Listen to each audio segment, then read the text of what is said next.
Look, people, it's been a long haul since the inauguration, even though we are, astoundingly, still inside the first 100 days. There's certainly been no shortage of jaw-dropping events. We're told that we shouldn't be surprised, because the Trump campaign told us what they were going to do, and they're doing it. Still, the sheer audacity of new policy pronouncements, executive orders, and governmental actions stir up new waves of shock, anger, and fear for the future. These are formidable events, but they are also too many to count. And as you know, here we're committed to not just chasing the news cycle. So instead, on today's episode, we're asking another pretty simple question. Why do Republicans just keep going along with it all? Politics has always been an activity with a less than stellar record in honesty and integrity. But the seemingly complete willingness of Republican figures to stand policy positions on their head, throw out previously held values, or even submit themselves to public ridicule has been, to say the least, noteworthy. And this is not just party figureheads. Across the party, there is now mostly uniform adherence to whatever direction the administration wants to pursue, no matter how bombastic, offensive, or even un-Republican it may be. So join us on Angry and Verklempt as we move a little beyond Trump and Trumpism and try to make sense of why and how he seems to have such a stranglehold on the Republican Party.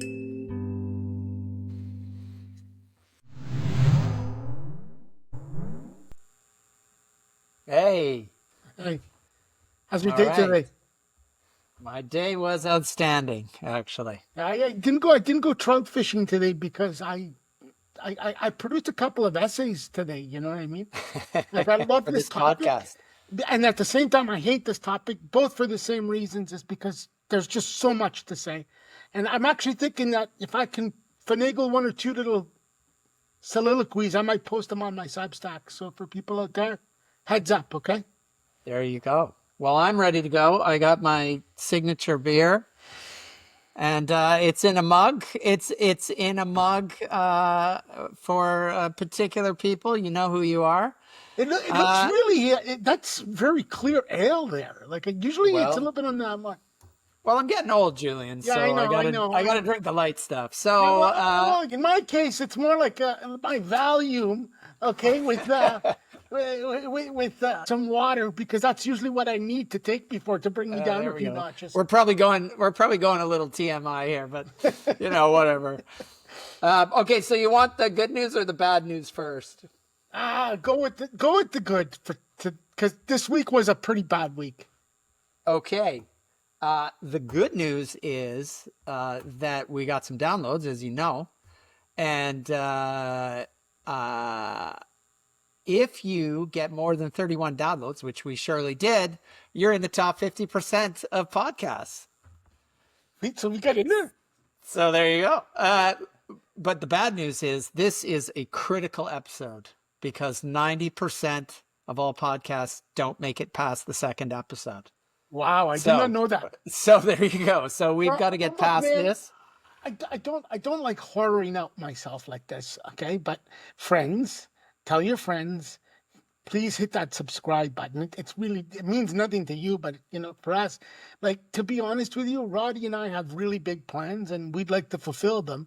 Not because, we're going to be rich and famous, but because we think we're providing some kind of service here, as self-absorbed as that sounds. But we'd like you to be part of it. And, we have plans at some point where we want to kind of make this a bit of a populist podcast. So, please tell your friends, tell your family, here's what all those podcasts and subscribe. Make sure to subscribe. Yeah. Smash that subscribe button, man. Exactly. Smash that subscribe button. That's right. That's what they do on the Midas touch, don't they? Is that something like that? Yeah. Okay. So, all right. Well, we're nowhere near the Midas touch. So yeah, there's time for that. I think we're better than those guys. It's like, I'm sorry. It's like, I got to say this. There's a lot of just like milk. Julian, don't make enemies of the most popular podcaster. It's just that misanthropic side of me, okay? But go ahead. All right. So we had the introduction, and we know what our theme is today. We want to figure out why Republicans are going along with all this bombast in the Trump administration, and why they seem to go along with it so easily. I've prepared this little video mashup. I even set it to some cheeky music of figures, and we can roll through the figures. I mean, it's pretty clear. Obviously, you have these figures like Pete Hegseth and Tulsi Gabbard, any number of figures, Howard Lutnick. These are hangers-on, and we expect in the administration, of course, they're going to be mouthpieces for the administration. I mean, you can make a few distinctions here. So, I mean, like, there are those that are just doing this purely out of opportunism, transactional basis. There are those that, are party faithfuls, and, despite how embarrassing or how wrong Trump is, they're going to be always subservient to the motives of the party. And then there's just the ones that are just the worst. But yeah, go ahead, please. I just wanted to insert that. Yeah, and I think that's... Because there's levels of this kind of sycophancy, right? Yeah, I think that's right. I think we can sort of divide them up. But I do think what's interesting is we're not in a situation anymore, and I don't think we have been for quite a while, actually. We'll get to that later. But we're not in a situation anymore where it's select individuals who are carrying the water for Trump. It is right across the board. It's unreal. And that's what this little mashup is supposed to... It's unreal. Supposed to signal. So we'll talk about that on the other side. As you noted, this is our 100th day of the 119th Congress, and passing that budget resolution was a big milestone. It allows us to move one step closer to the one big beautiful bill that the president and all of us keep talking about. In this bill, we're going to cement so many of the promises we made on the campaign trail and check so many of the boxes of the America First agenda. It is very important that we unlock the reconciliation, as President talks about his one big beautiful bill to secure the border, unleash American energy independence, and cut taxes. This budget resolution is an important part of that process. We are moving in the right direction. We passed the rule yesterday. I was proud to be one of the deciding votes to get that done. That China is waging a 1,000-year war with the United States, and so I think any policy we can do to de-link our economy from China is a good policy, and so I think the president focusing his principal tariff efforts on China is very good for U.S. economic security and very good for U.S. national security. The funny thing is, you're sitting here and a lot of you would probably say those January 6s who are yelling just as loud as you, who are upset just like you, and not listening. To have one district court judge be able to determine the direction of our country is not what the judiciary is meant for. I've actually signed on to some of the impeachments of these federal judges, knowing that it's not going to necessarily go anywhere, but to show that the sentiment in Congress is that enough is enough. So there it is. So, I mean, the point of playing that video is to get a kind of broad spectrum and really a sense of just how bad it is, just how extensive Trump's support is across the party. Because you have really prominent figures at the very beginning, but then by the time we're at the end, we're talking about Richard McCormick from Georgia and Abe Hamdi from Arizona. Nobody even knows these figures. Nobody's. And yet they feel obliged to simply trumpet exactly what the administration and parrot exactly the talking points of the administration, which is not a typical move, in fact, for new congressional members. Conventionally, they come in and try to angle some way to get themselves on the radar. And sometimes that doesn't even necessarily jibe with the sitting administration, especially if they're in opposition, obviously. But here we have the complete infiltration of the party and its willingness to bend. I'd like to just start off by saying, man, when you, like, none of these bastards should be allowed to speak in public ever. And all of them? Yeah, all of them. Like I mean, like, look at that Stefaniak. Well, Stefanik, at least Stefanik is supporting Trump so much that she doesn't even take time to breathe when she speaks. No, I mean, it's really extraordinary. It's a cast of like jackaloons. Like they should be nowhere near public office. They should not be able to speak. But I want to okay, without going on that tirade, and sounding like Lewis Black for the next hour. Well, I think it's important we establish your underlying emotions about these people before we try to analyze why they do what they do. That'll come through. I'm pretty sure. But I think that I want to say this because I think this is a real good point to make, and I can't remember where I heard it, but I think as you talked about across the board, when we get to these nobodies who all feel this need, who all feel this need to kind of what's the word I'm looking for, to kind of become prostate to them. I think it has a lot to do with the fact that Trump won the popular vote. Okay. And I think in their mind, they've deluded themselves into believing that it was like a super majority, but it really wasn't, right? It was just above 50%. But for some reason, I think that is used as a justification. It wasn't above 50%. No, it's right. No, he won a plurality. It's a plurality. Sorry. You're right. Yeah. You're right. He won a plurality of the popular vote. But in their eyes, that's a justification, right? That means, hey, we've got a mandate. And of course, in their minds, these lying pieces of crap, you know what I mean? Like they think it's like the super majority. And I think that's really important, right? I think that's one of the reasons because, and they've also cued in that Trump is transactional, right? And it's that kind of backslapping. I'll slap your back, and in the hope that you don't primary me, or use the money that Musk has, and at the same time that maybe you'll see me at some point, and I'll be in your good graces, and just like Laura Loomer, you'll give me a seat in the inner circle. Mm-hmm. But I think that they've gone beyond just cluing in even to the fact that Trump won a plurality, because normally, particularly with new congressional members, they will come in perhaps naively. They'll come in a way where they want to exercise the power of Congress. Well, I think what we're seeing is actually a complete giving up of the power of Congress. I think you got a good point there. Okay.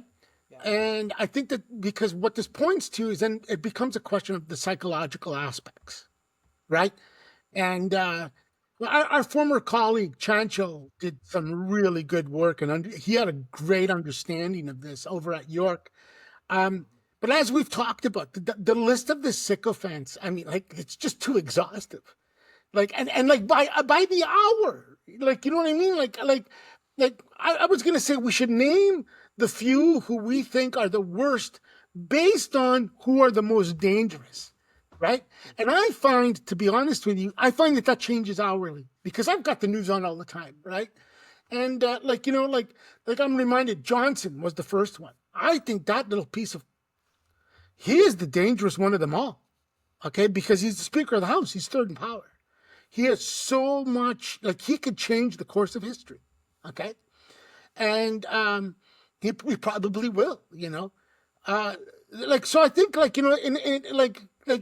who would you, at this hour, okay, early evening, late afternoon on Saturday, who would you say, you could say, I don't want to limit you to just one.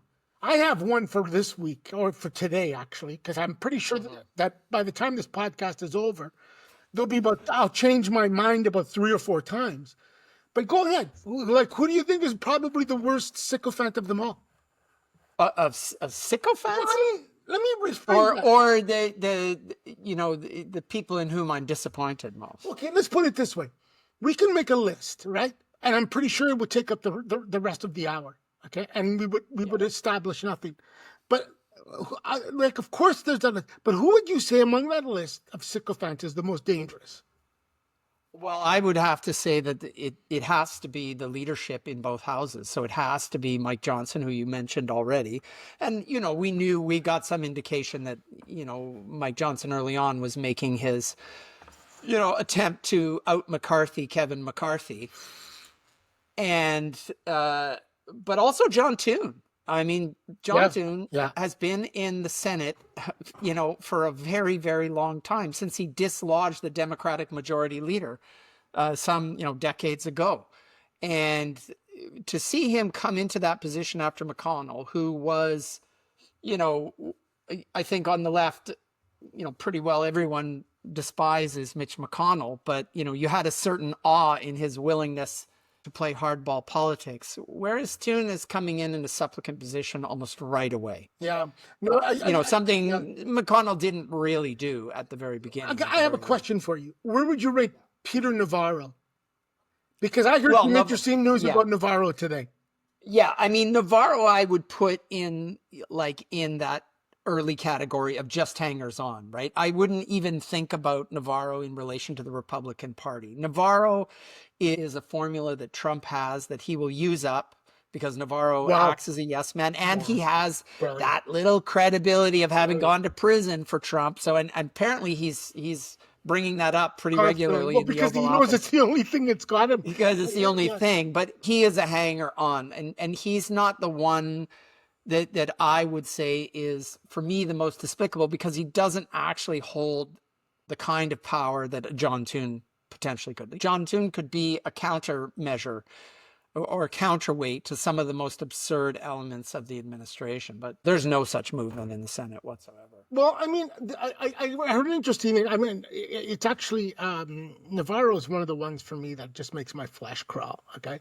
You know what I mean? But Navarro, I heard something very interesting about. By the way, if you look up Peter Navarro's personal life, and this guy is this is a really... Just for our listeners, just so we're clear, people, may or may not follow, get into the weeds with the Trump administration. So Peter Navarro is Trump's trade advisor. Yeah. He's acting as an advisor. He's not the U.S. trade representative. He's it's unbelievable how he got in. Basically, Kushner did a Google search on Amazon to find somebody who basically, and they went and got this crackpot who didn't even they basically threw him a lifeline, and he's a crackpot, an absolute crackpot, even though he graduated from Harvard. And here's the interesting part about the guy: if you actually look up his life, this is an awful human being. But one of the things I heard today is just recently, when there was all this, commotion about the dollar dropping, as we talked about last week, you had apparently people rushing to the Oval Office because they heard that Navarro wasn't there to basically, to kind of calm Trump down and say, listen, man, because they knew that Navarro wasn't there and Navarro couldn't guilt Trump because of the whole jail thing. This is from the insiders, what is it? Punch Bowl, I think, Punch Bowl yeah. News, yeah. But here's the thing I get. That reveals to me how much this is just an episode of The Apprentice. Okay? That's what this is. When you hear the inner workings, right? But I'm going to get to my choice. And my choice is today. It'll change probably by the time we conclude this thing, and it's a little bit off the beaten path. But it has to do with this poor fellow Kilmar Albergo Garcia. I'm just going to call him Garcia just to make things short. Let me just say a few things about this. And I don't mean to sound like I'm some kind of ghoul here or cold or, really fatalistic. But this guy, I don't see him coming out of this alive. Okay? Yeah.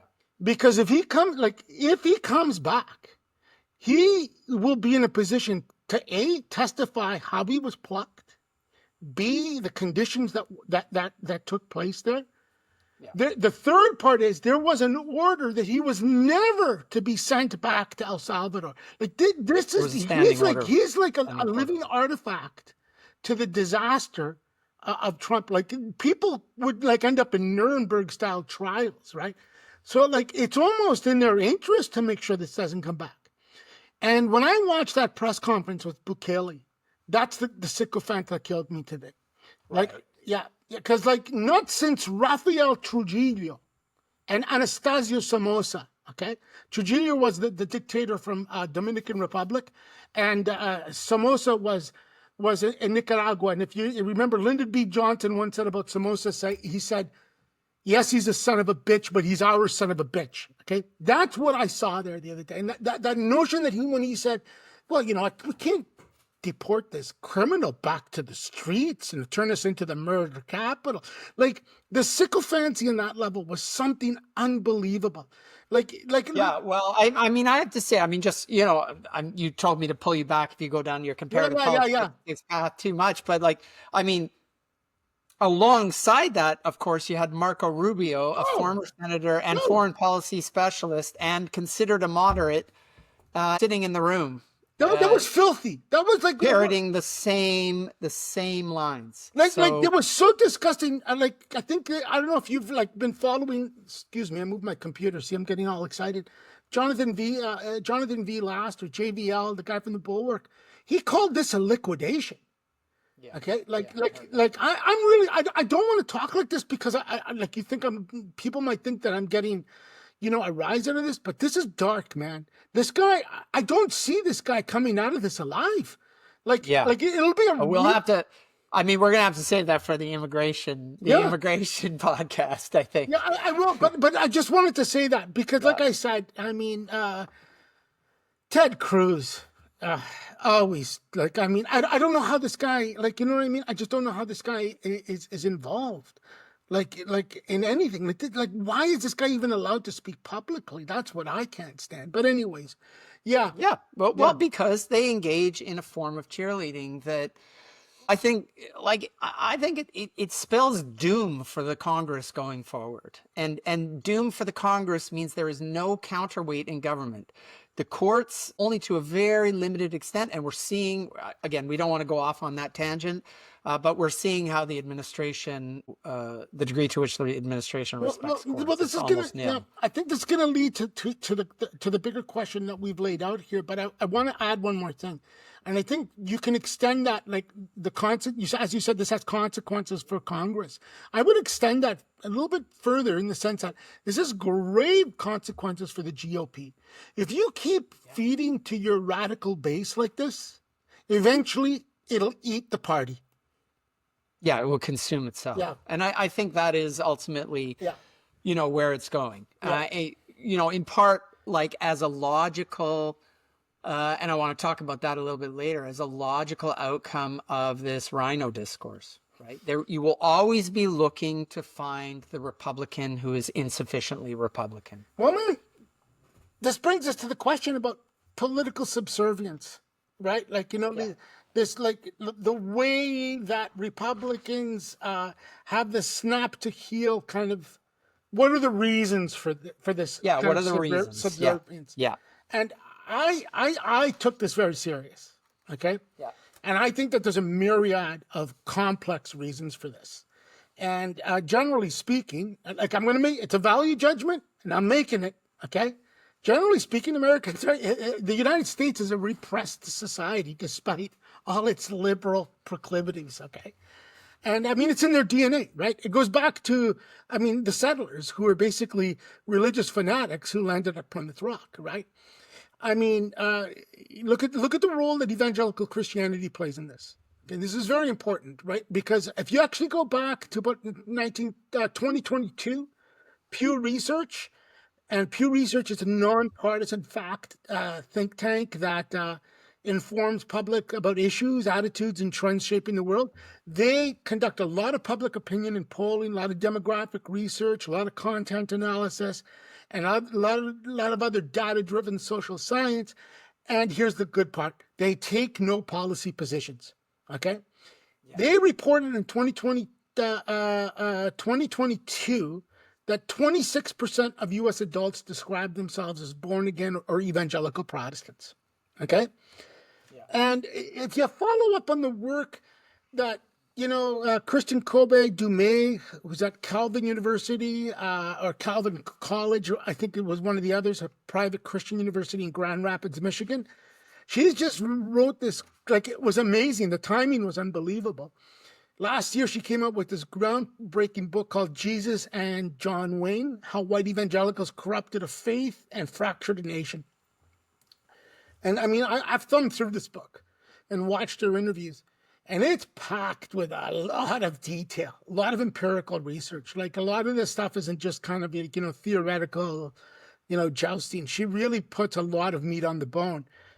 And, she's argued that American evangelicals have worked for decades to replace the Jesus of the Gospels with an idol of rugged masculinity and Christian nationalism, emphasis on the nationalism. I mean, it received a widespread coverage in the secular media, okay, the Washington Post, the New York Times. It was a bestseller. And a lot of the things that they talk about in here are things such as psychological projection, right? Psychological transference. I mean, how much should I get into that kind of stuff? Just Well, I wouldn't go too far into the weeds. I won't. But I mean, like, because there's detailed explanations of what projection and transference is. I mean, just in brief, I'm looking at my notes here, and I want to kind of, and I'm just bypassing a lot of stuff. Projection is kind of a defense mechanism where individuals unconsciously attribute their own unwanted thoughts or feelings or impulses to another person or group. And you see that, I think, a lot with Trump. And Trump does his own projection, right? I mean, what's the common line? Is that anything that Trump says is either a confession or what is it? Confession or Every accusation is a confession. It's either a confession or he's like or an apology. Or I can't remember. Anyways, the other one, transference, is very similar to projection, but it's where individuals redirect feelings and behaviors that are often rooted in past experiences onto a present day person. There's a lot of other stuff, and I mean, what this kind of eventually gets into is this kind of like I don't know how to kind of like describe it in the sense that what you're getting here is yielding as you can see, I'm shuffling through these notes. You get into this kind of act of yielding to a dominant power, okay?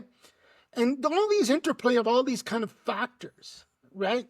You also have society that is built on basically rewards and punishment system, right? And it's very transactional in that regard, right?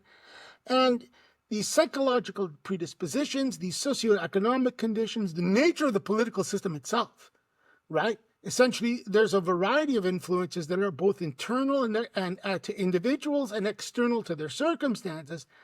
And we see this adoption of like a submissive stance to the face of authority, okay?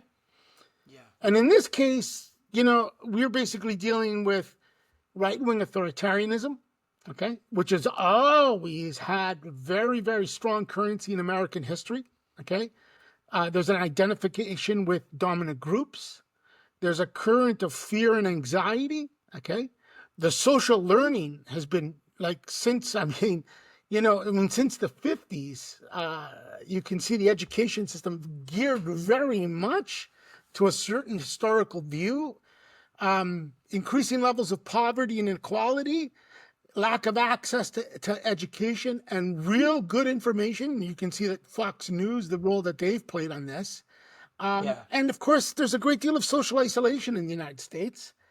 And if you have two, this is my notes, okay? And if you have two situations where you have weak democratic institutions, okay, when they're ineffective and people may be more likely to turn to kind of like very,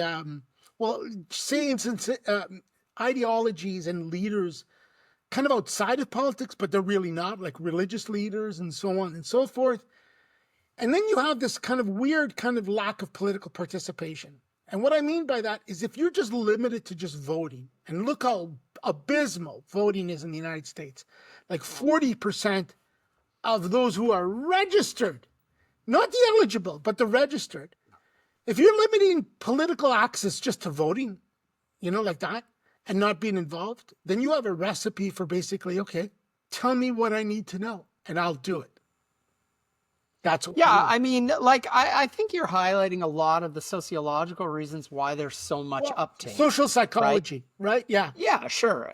But why there's so much uptake of this message within society. And you mentioned, you zeroed in on fear and insecurity.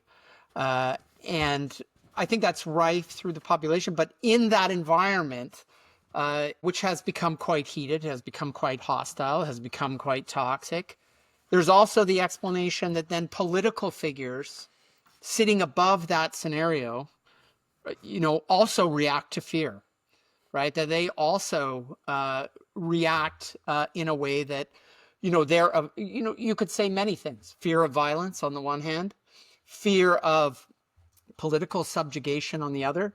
But we very often hear these stories, and they often are relayed through Democrats, note, right? That Republicans come up to them and say, I really like what you're doing, and I really think you should keep standing up, but I'm not going to because I'm afraid of, what potentially could come back at me in terms of ramifications. So in some ways, like in that environment you describe, we have to ask ourselves, like, how legitimate is it for a political figure then to turn in that environment and say, well, I'm going to make my political choices based on fear? I think good. In other words, is it a good explanation of why Republicans are doing what they're doing? All those figures we talked about. Well, I mean, and like, look, man, I mean, like, you can go way back into the American DNA. Like, I mean, we can go back to, like, the fear, the great silent movie, Birth of a Nation. You know what I mean? There's a long trajectory of this in American history. I mean, but for our purposes, I think we can go to the Red Scare. But I would pinpoint one more part about this question of fear. Okay? I think it goes back to Goldwater. Okay? Mm-hmm.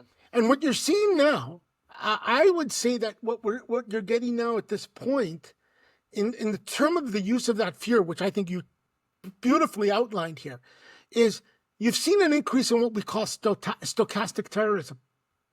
Okay? And what is stochastic terrorism? I mean, it refers to public figures using hateful and dehumanizing language to incite violence, but not really incite it. And they don't give direct instructions. They choose their words carefully, and they create a very dangerous environment in which violence becomes more likely. And, I think there's complications. There's ways that work. And one of the things that if you read the American news carefully, you would look no further than COVID, how violence jumped in terms of violence to people of Asian origin. Right? I mean, the whole, gun tragedy. Okay, that is a form of stochastic terrorism in its purest way. Look at the violence that have been perpetuated to Latinos. I could tell you a very personal story if you want. Where I went to once see a soccer match. I was at a conference in Chicago in 2012, and the final between Borussia Dortmund and Bayern Munich was taking place. And I left actually a panel that I was sitting on when my time was done to watch the game. And I went down. It was downtown Chicago, and I went to the pub that was close to the hotel or the place that we were having the conference at.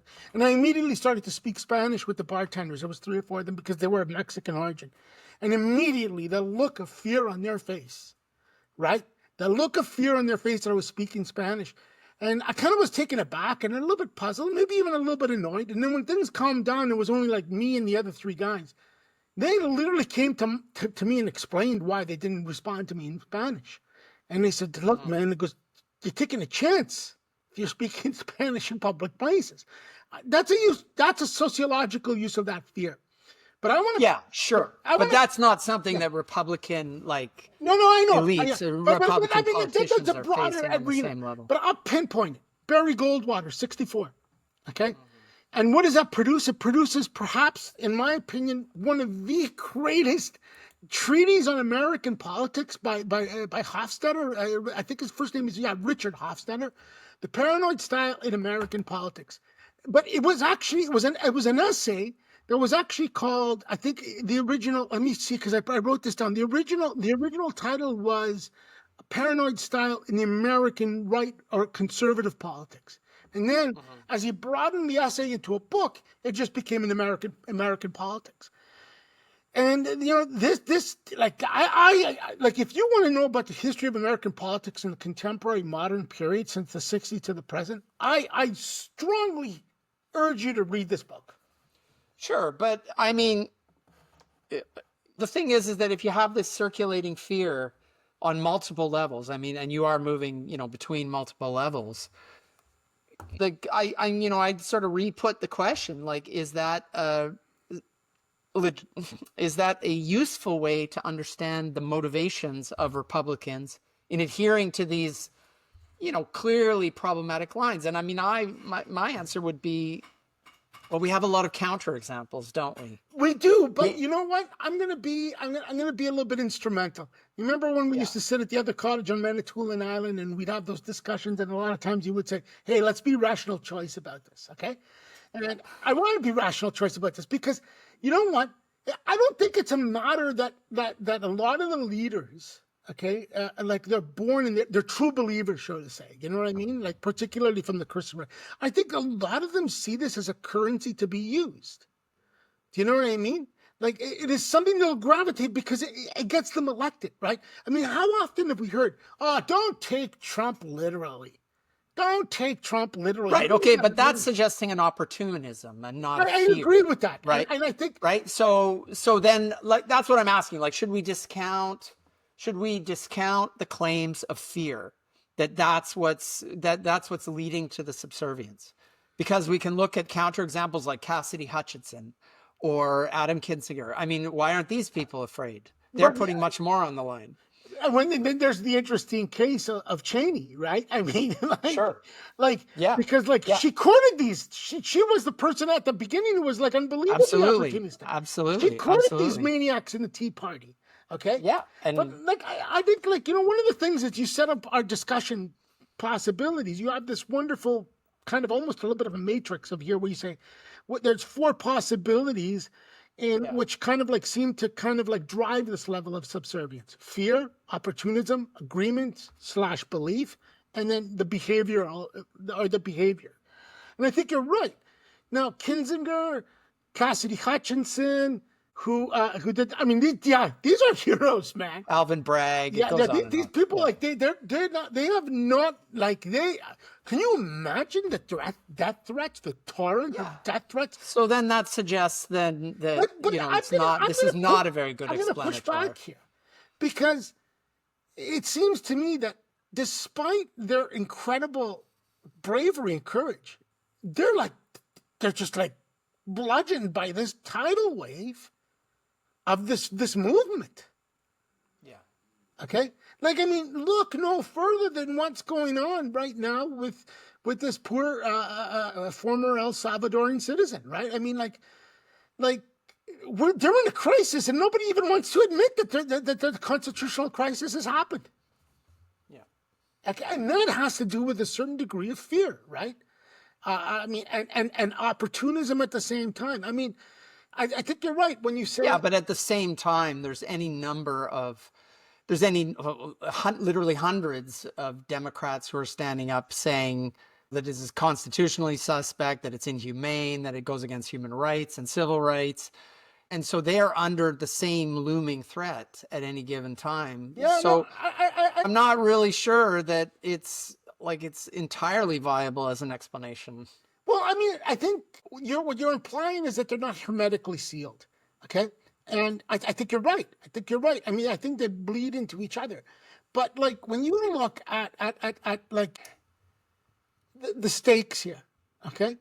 Like, Jesus, I mean, Roddy, like, all it takes in these kind of situations, or at least we're told, right? It's like that famous, was it Murrow who said, "You've lost your humanity, sir"? Yeah. Was that Edward S. Murrow, right? Edward R. And the Murrow, McCarthy, and then that moment, and then everybody kind of like, they just all fell like dominoes, right? But it hasn't happened. And I think it's because, I think a lot of it has happened is because, and I really want to insert this, okay?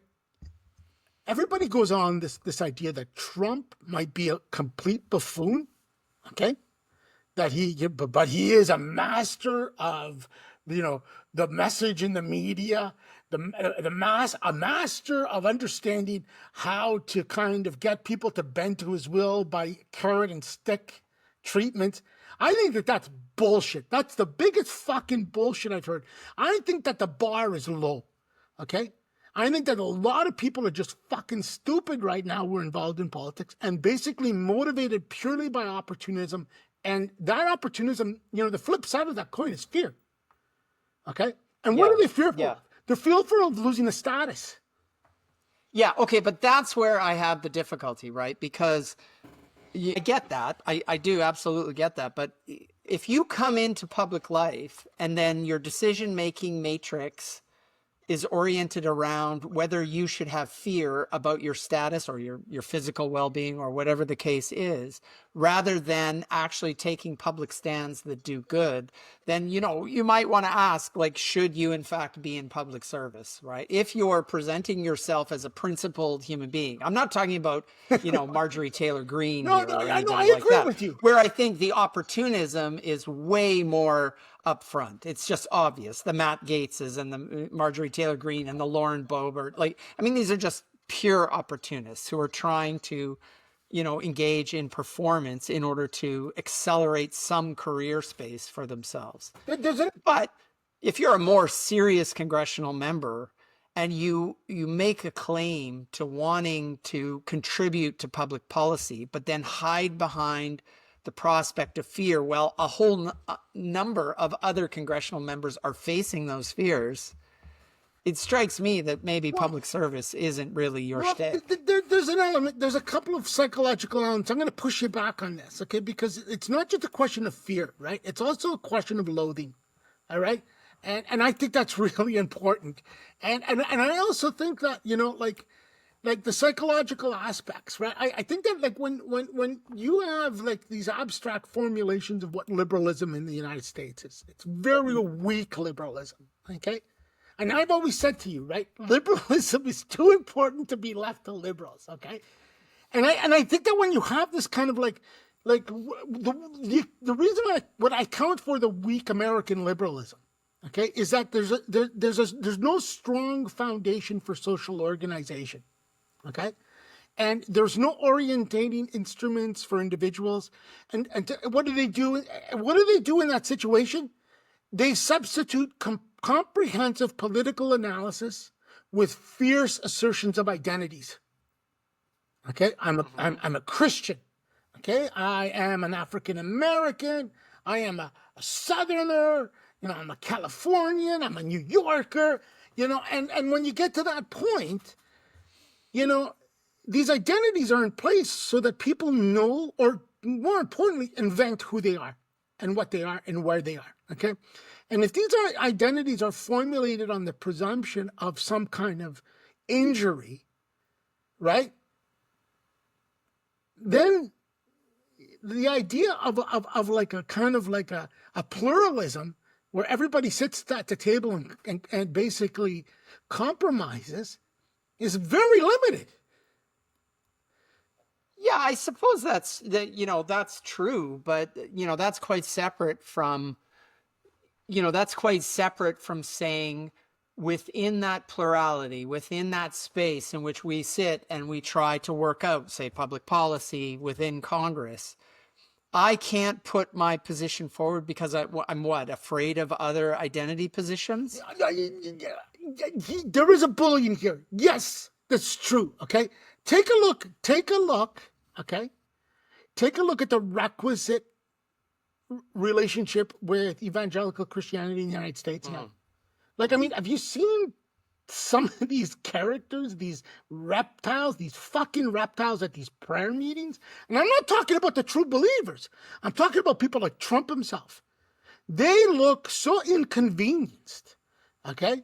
Like it's ridiculous. Like it is such a performance. It is and it's unbelievable. It reminds you of that scene in Seinfeld. What do you mean you're not going to wear the ribbon? You know what I mean? And then everybody turns on Kramer and they give him a beating at the end because he doesn't want to. That's that peer pressure. And I think that has a currency now that's stronger now more than ever. Okay. And it's actually taken on the most absurd notions. And I'm going to go back. I'm going to go back to that point I made about 1964 with Goldwater. Okay. What great piece of literature comes out of that period is Hunter S. Thompson's Fear and Loathing in Las Vegas. Now, what most people don't know, everybody thinks that was just basically some book written about Hunter S. Thompson and his buddy going on some drug rampage to Las Vegas. That book was inspired by a series of essays that he did in 64 to 72, going to Republican conventions. Oh, I didn't know that. Yeah. I wish actually. I'm one of those people who didn't know. Yeah, well, I should actually provide you guys with the link to this because there's a fantastic essay about this in the Paris Review, and it's basically called "Just in Time for Another Convention: Hunter S. Thompson's Fear and Loathing on the Campaign Trail in '72." And I want to read you a quote, man, where he writes, okay, just a paragraph. It's beautiful. He goes, "Then it came to me. Yes, in 1964 at the Goldwater Convention in San Francisco, when poor Barry unloaded that fateful line about extremism in the defense of liberty is no vice, etc., etc., etc. I was on the floor of the Cow Palace when he laid that one on the crowd, and I remember feeling genuinely frightened at the violent reaction it provoked. The Goldwater delegates went completely amok for 15 to 20 minutes. He hadn't even finished the sentence before they were on their feet cheering wildly. Then as the human thunder kept building, they mounted their metal chairs and began howling, shaking their fists at Huntley and Brinkley up in the NBC booth. And finally they began picking up those chairs with both hands and bashing them against chairs and other delegates were still standing on." Okay, but okay, yeah. I mean, I get that. And it's been an escalation from that moment on to the present.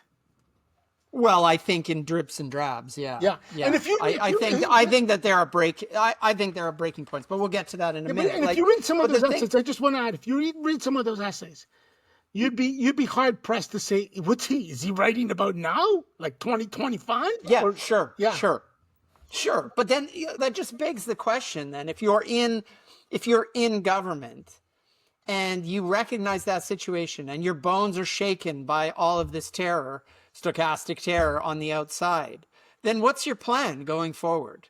I mean, is your plan then to just be subservient and not serve public policy? And if that is the case, then aren't you better off just leaving the public space? You stole the words right out of my mouth, because that was going to be my question.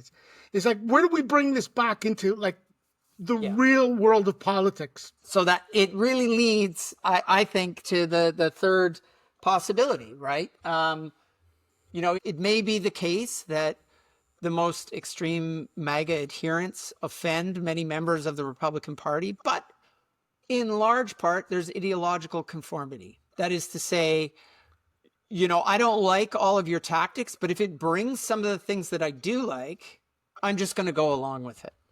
And so that conformity, in fact, ideological conformity explains why the broad base of the party, not the base of the party, but representatives within the party are going along uniformly. Okay, then let me ask you a question here, okay? Because I think it's kind of important, okay? If indeed, I don't disagree with you. As a matter of fact, I think. Well, I'm asking the question. I'm not saying it's a loaded question. You got to admit. Come on, man. Okay. I mean, but I will say this. Okay, like it's just for me. I choose for the emphasis to be in this lurid arena of these fucking mental cases, who are like just horrible people and taking advantage.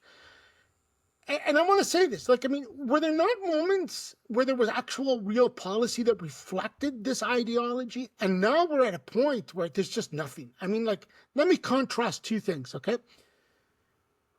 As much as I hate to say it, but Newt Gingrich's contract with America, as depraved and despicable, not only was the policy, but the human behind the policy it was a fucking policy, okay? I watched the interview of Trump on Fox Noticias, okay, the Spanish version. I don't know if you saw this week. dude, that was a torrent of just make-believe shit. And you know what? It has been like that since 2020. We'll just make it up. And what is that? And what are the lies used for? What are the lies used for? To create the fear of the other. Look at Carolyn Levitt this week, and Pam Bondi. What did they call this Garcia guy? Wife beater. It's like, if you read about this guy, and if you take these journalists, they made it up. They just made it up. If you take these journalistic accounts, this guy is like he's a union member. He's taking care of two special needs kids. This is the kind of guy you want in your country. You know what I mean? Yeah, and this is why, actually, you'll be surprised to hear, maybe, because I think you heard my question as an endorsement of that explanation. I didn't. I thought it very much as a place of where you put your emphasis. All right. Okay. Well, and I simply think, I actually find the ideological conformity argument not very convincing. And first of all, because the characters involved are so scattershot ideologically that one has like no impression that they actually have adherence to any ideology. But even beyond that, if you're a conventional Republican and you come in with so-called conventional Republican values, family values, belief in the marketplace, minimizing the state to at least some degree, those values in the Republican Party have always been contradictory. Okay. We know that. Going back, they have always had deep tension with each other. How do you, for instance, promote maximum marketplace in society, but also hold up family and social values? Those two things have an enormous friction with one another. Well, and social conservatives and libertarians in the party have always, sort of met heads, if you will. Okay.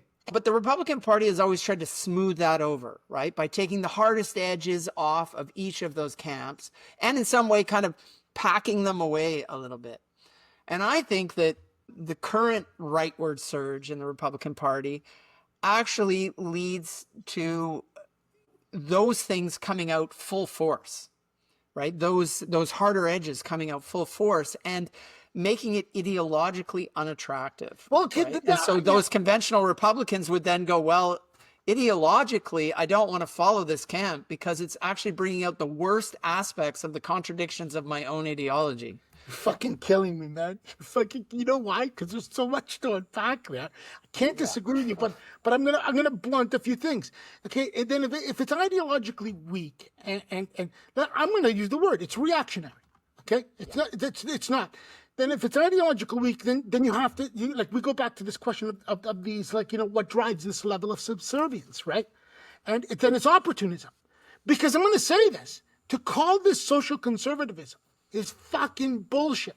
If you want to see conservatism, okay, in terms of its real understanding, take a look at the German party under Angela Merkel and her predecessors. These people create policies around the family to preserve the family, to keep because they know that the family is the central production unit and accumulation unit of capitalism. And if you keep families intact, things are going to run better. And all of these policies, they look like social democratic policies, okay? Whereas you look at the United States, right, and it's just reactionary politics and it's used in the question of fear, right? To punish families.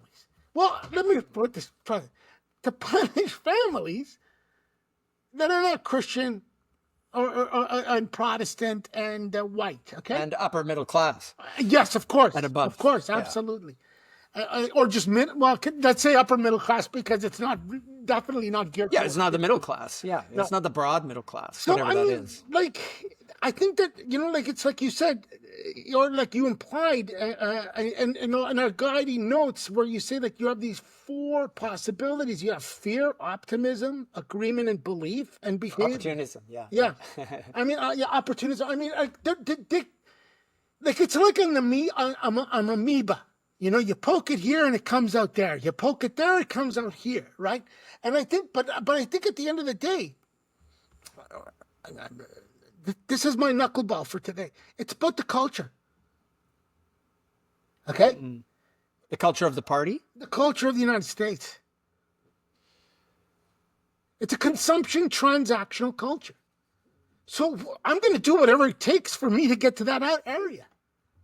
Yeah, but then it still is the case, though, that you have to move through an institutional fabric in order to get that outcome that you we're want. opening up right? another whole podcast. Well, the institutional fabric being the party. Yeah, but the right? the institutions, in my opinion, and I'm putting this out there. Maybe we can have a podcast about this. The institutions in the United States have been eroded over 50 years of austerity, which goes back to this question of opportunism and fear. And loathing, loathing. Why do we have austerity? Because we are bad people and we spend too much fucking money on things that are no good, like mother's allowances and unemployment insurance and education and fucking healthcare. Okay? That's fucking loathing. You know that. Well, we haven't touched on the last possibility. That's the political sociological possibility, right? That we try to explain in a more analytical way what's happening to the party broadly, not just individuals within the American political culture. Because I think that the norms of the party have undergone a break. They've undergone a break. And I think that, and that, that's not remarkable to say. And there's any number of pundits who say something to that effect. But I think it's still, like, the onus is still on us to try to explain where that break happened and what it looks like. Well, right? Go ahead. No, I think, this gets into this behavioral stuff, I think, right? Like, at some point, we have to acknowledge that Trump tapped into something. Yeah, but the question is what did he tap into? Yeah. And was it already there, or did he form it? In my opinion, it was already there. Yeah, I don't think you needed to be a brain surgeon to figure that out. You just needed to not care about norms. No, that's right. That's right. About democratic That's right. norms. He's not a genius in that sense, of course. That's another episode on political psychology. But he's not a genius. Let's put it that way. But he can sniff the wind. He can sniff the political wind. He's an opportunist, which is a big part of. Yeah, but that doesn't explain the party. And to me, the explanation of the party is rooted kind of historically in the shift around Obama mania. I'm going to go further than that. Okay, like I said, I'm going to keep touting the Hofstadter. Although I agree with you that was a rupture. Well, point. I think all that stuff was there. Yeah, all those things I think were that there. was a rupture point. Like, yeah, I think that all those things were building, to be sure, but they never broke through. Yeah. Right? The libertarian wing of the Republican Party, starting with James Buchanan. Okay, we're really getting into the weeds. Listeners aren't going to love that. But I think it's going way back, they were basically saying Grover Norquist, I want to drown the state in the bathwater, this sort of thing. Those fear things and fear and loathing once again, because we're all bad people. Absolutely. And also on the other side, right? Pat Buchanan and the culture war. The Republican Party allowed that to bubble up when it was convenient and when they could play up that fear politics you're talking about, but they always put it back in the box. And what we forget about Obama mania, right? We talk a lot about how it instigated a racial backlash, and I think that that's a significant part of this, to be sure. But what we forget was the incredible success of the Democratic Party in that moment. That was a bloodletting. You have, first of all, in the wake of two grossly unpopular wars, a financial crisis, an incredibly popular president-elect, but also 70 lost House seats by the Republicans, a supermajority of Democrats in the Senate. This was an existential crisis for the Republican Party. They managed to turn it around. Look, man, there's a reason. But that's what they did. But when the Tea Party emerged. There's a reason for this. I have a theory, and it's complicated, and we're getting into that gray territory where we've hit the hour mark, okay? But I want to say this. I have a theory about this. Ta-Nehisi Coates wrote a fantastic essay after Trump was elected, and he basically called Trump the first black president. Okay, and the reason why he called him the first black president is because essentially that was payback, okay, for the Democrats electing a black president. Okay, now what did they embark on? Culture wars. Okay, and Well, yes and no. well, Not at the It's been the outset. currency of the right wing. I'm gonna argue that all the time, and it's been a failure because the Democratic Party and all parties from the center to the center left moved to the right and gave up on class questions. The right wing wants culture wars instead of class wars, because as long as the wars are about identity and money, and instead of money, it doesn't matter who wins. Okay? And the left gives into this territory to the right every fucking time. That's right, Julian, but it didn't start that way. It started with the libertarian way, right? I mean, the but Tea Party was largely the libertarian fiscal. The libertarian angle always took the line that your identity and the color of your skin and none of that matters because Yes, we're all that. individuals. And like I agree. the right wing, the left wing bought into this discussion of culture wars like a goldfish circling in a bowl. Okay, where like the memory, it lasts every 6 seconds, and they invoked the most absurd terms. Meanwhile, the redistribution of wealth from the middle and the lower sectors to the upper sectors, this is like, we haven't seen something like this in the history of capitalism. Well, okay, but remember how the Tea Party started, right? As a reaction on the one hand to the fiscal crisis, and on the other hand, a total rejection of the potential of Obamacare. And Obamacare was, you're right to say that there was a grievance politics that was aligned to that, right? It was, stop the state intrusion and a kind of grievance politics alongside that. Don't give government handouts to the undeserving, right? And over time, Obamacare actually became quite popular. By 2015, Obamacare was actually politically quite popular. So what's left? You can't attack the healthcare, not easily. Trump tried in his first term and he failed. He failed miserably and multiple times, right? But what's left over then? The grievance politics, of course. And the grievance politics was breaking through already before that. But the grievance politics was used, and I'm going to stick by this. The grievance politics was used as an interplay of morality, okay, against like a morality of like the state, rugged individualism. Be a man, be a strong person, and they used that as a cudgel. Okay, to win the majorities that they have now, that have basically seized these institutions, that are going to get rid of Obamacare, no matter how decrepit it is in our eyes, because we know it's really not a universally funded kind of healthcare system that we have that's dying here in Canada. I mean, I got to say this. I know we're doing American politics, but I was thinking about this the other day when I was watching the debate here in Canada and watching that idiot Danielle Smith. I mean, what a horrible human. And listening to these people talk, but listening to Poilievre talk, no connection to reality. Anything that he talked about was not grounded in fact. It was just grounded in pure anger. Okay, but that's wait. Julian, I'm not finished my point here. Anything, he had nothing, no policies, nothing other than to say that guy is bad and that guy's got to go.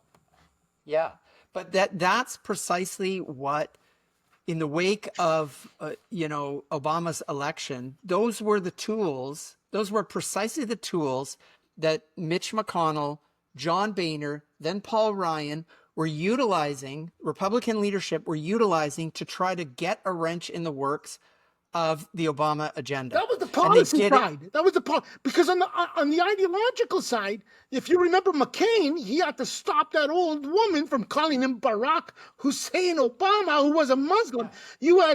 You had that fuckwad, what's his name, Glenn Beck going on calling Obama a Marxist every time he was on Fox News. And absolutely, all that is argument. There. They bought the fear, all of that is the there. fear of the Muslim Marxism, who was going to basically turn the United States into a melting pot of brown and black people. Right, but our question is about the party itself, right? How the party was operating. And I mean, I would contend that the leadership saw this and thought, okay, well, we're not getting anywhere in the broader population. So one of the ways we can make intervention is to let these little have these little interventions by, say, Freedom Caucus members, Tea Party members, loud interventions. Ted Cruz can stand up in the Senate and shut down the government. And over time, I think in that kind of innovation process, they allowed actually the behavioral change within the party. Those people gravitated closer and closer, the Jim Jordans, the Mark Meadows, they gravitated closer and closer to Republican decision-making circles. Well, let's it became non-differential. let's be very clear in our analysis, right? Let's be accurate, okay? How did that happen? That happened when Trump entered the presidential race in 2016. No, I would argue that was but going wait a minute, no, that's a watershed moment. Because he basically goes in there and says, fuck you all, I don't care about what this, I'm going to just call you names, and I don't give a shit about anything you say. And guess what? Yeah. The anger of the American people, which is our previous episode, right, just took hold, and one by one, all his competitors fell, and everybody who basically from Ted Cruz right down the line to Mitch McConnell, who called Trump the Antichrist himself, reversed and just licked his boots for the rest of time. Right, because he took up, in fact, he took up, in fact, the tactics of a Jim Jordan, of a Mark Meadows, of a Ted Cruz. No, he took them up. He put them on steroids, and yeah, he did it in a much more crass way. But the strategy was precisely the one that had been in place already, and so it found reception. It found reception in a very significant number of Republican actors and in the broader population. Well, I'm going to say why that then won the day. The rules of behavior changed. They started to flip dramatically. I'm gonna again a value judgment, and I'm going to make it. And why? Why? When you've got a society, and I go back to the beginning, repressed, undereducated, incredibly high rising rates of poverty and inequality, and then you have a professional class who believes in nothing. I mean, and what I mean by that is, I mean, they were more happier with their 401ks and whatever kind of money they can make. I mean, if you ever read T.S. Eliot's The Hollow Man, right, where he basically says there's shape without form, shape without color, paralyzed force, gesture without motion. Like, a lot of these, that is a weak civil society. That is, I don't mind, talk about liberalism, me using liberal. That's a weak civil society. You know, the professional class, and this is the work of Chris Hedges, right? Hedges basically says the professional class abandoned its commitment to meritocracy, abandoned its commitment to redistribution, abandoned its commitment to democracy and liberalism. Where have we seen this before? In the 1930s. Yeah, sure, of course. But again, in a very different political culture, though. In a political culture of rampant individualism. See, I think it's almost more explainable here, that abandonment. See, this is why I hated this topic. What's that? This is why I hated this topic, and I love this topic, because it's like a multi-headed snake. You cut off one head and another one grows. You cut off another one there and another one grows. I mean, this is why I think, let me maybe just add something that might take us home from here, okay?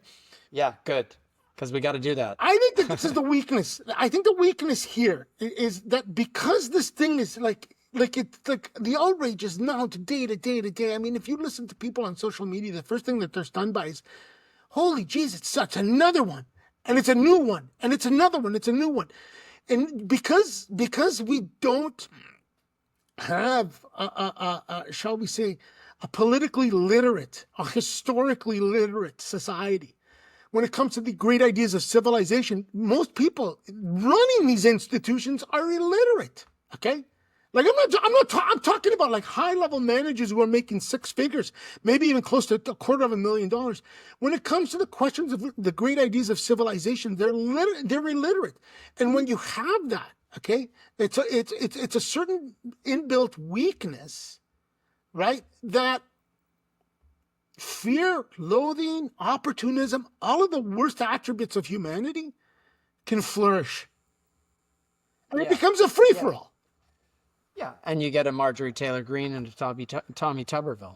I mean, when you look at those two idiots, right? Why are they in power? Because their districts have been gerrymandered to a level that, there was no, like, if they were, those things were actually, those districts were actually constructed to reflect the current picture, those morons would not even become close to being elected. Well, and I think to your point, if a political culture was encouraged in which you had a more robust citizenry that actually had an astute understanding of politics and was willing to participate on a broader public level, that even if they were a Republican figure, they wouldn't necessarily get through the primary. Well, that drives me crazy. What you just alluded to there is like, what the fuck do I got to participate for anyway? They're all the same.